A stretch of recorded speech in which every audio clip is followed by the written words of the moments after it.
What's going on YouTube? The Apophis here and welcome back to my channel. You might be sitting there asking yourself, hey, what happened to Sexy Saturday? I got an explanation for you and more if you stick around.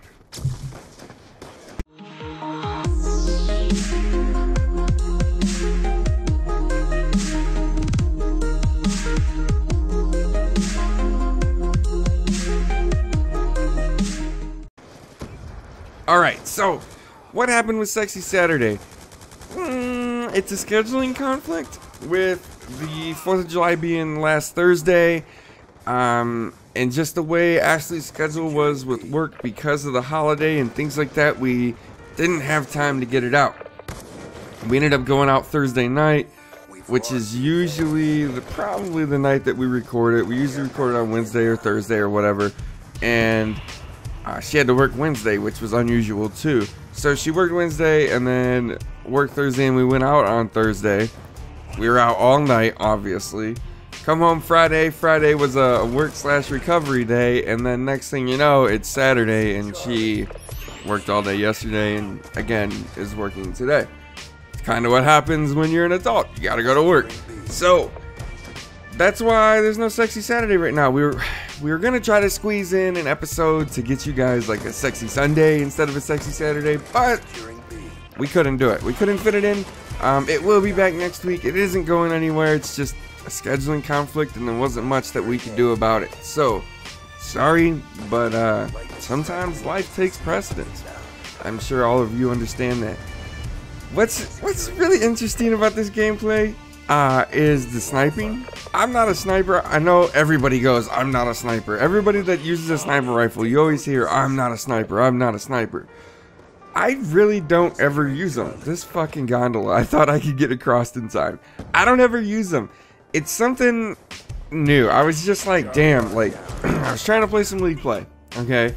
And I kept getting into situations where it would be 2 versus 4 because my teammates would fucking leave in League play. And it was driving me nuts because I've really been enjoying League play because there's far less bullshit, such as everybody sniping. So I went back to playing some pubs and I kept getting sniped, and I was like, you know what, fuck it, if you can't beat them, join them. So I threw on a sniper rifle and I tried to learn how to snipe. Now, I know everybody says, oh, it's Black Ops 2, sniping's not hard, sniping's not hard. It might not be the hardest thing in the world, I'll give you that, but it's entirely different from running an SMG or an AR. 100% different. For the simple fact that when you aim in, it's tunnel vision completely. You lose all your peripheral vision plus the zoom. It was hard for me to get used to the zoom and how much it zoomed. What I did learn from this though is that I don't run with the middle of my screen at eye level. When I'm moving around, I kind of look down a little bit, and I figured that out when I was running around with the sniper rifle, because I'd go to aim in and I'd be looking at the ground or feet. So it's kind of forced me to put the crosshairs in the middle of the screen like they should be. And I think that if you don't typically snipe, you should run around with a sniper rifle. Grab one, run around, dick off, have some fun, and maybe you'll improve your game a little bit, because I can tell that alone is gonna definitely make it to where when I go to shoot, it's easier. And it's gonna translate to other guns because I'm gonna get used to seeing the crosshairs where they are. So hopefully it improves my gameplay a little bit. On the other hand, I was having a lot of fun doing this, and I think it's because I don't ever do it, and it was luck. It was completely new to me. It was one of those, I've never ran around with a sniper. I'm sick of running SMGs, ARs, LMGs. I guess I never really run LMGs either. That could be a new play style that I could enjoy. So let me try something new, and I liked it. It was fun. Now, I don't intend to always snipe, and I don't expect to end up trick-shotting or face clan or optic or whatever the fuck. I just was dicking around, guys, and this is a way that I made the game fun for me. So I figure if it took this game that was seriously getting on my nerves and irritating the hell out of me and made it semi-fun for me, maybe a simple change of play style will help make it fun for you. In this game, I'm running with the DSR. I actually originally started the whole sniper train that I was doing yesterday with the ballista. I was like, everybody says the ballista sucks. Let me see what I can do. And I did surprisingly okay with it. I just got fed up a couple times because I could have had streaks, and then I got a hit marker 2 or 3 times in a row on waist up shots, and I was like, the fuck? So I switched to the DSR because I figured if I was doing that with the ballista, then I should play better with the DSR, and that's true, I did. And I still like the ballista. There's something about it, and I think it's the degree of difficulty. Every now and then, I like to be incredibly challenged. That also means I'm gonna die a lot, and I don't like to die, so it's hard to decide, you know, do I go for the personal challenge, or do I die a lot? But I don't know. I guess enough about that side of this gameplay here. Just switch it up, man. That's all I can say. If Black Ops 2 is boring to you, switch it up, and consider investing in the Vengeance map pack because it's amazing. I said that in another commentary with some Vengeance gameplay, but of the 3 map packs so far, definitely the best one. 100% the best one. I absolutely love it, minus Uplink. The fucking remake is driving me nuts. So, what got me back into playing CoD a lot? Easy answer here, and that is competitive Call of Duty. And I don't know why, I don't know what prompted me to do it, but I watched MLG Anaheim.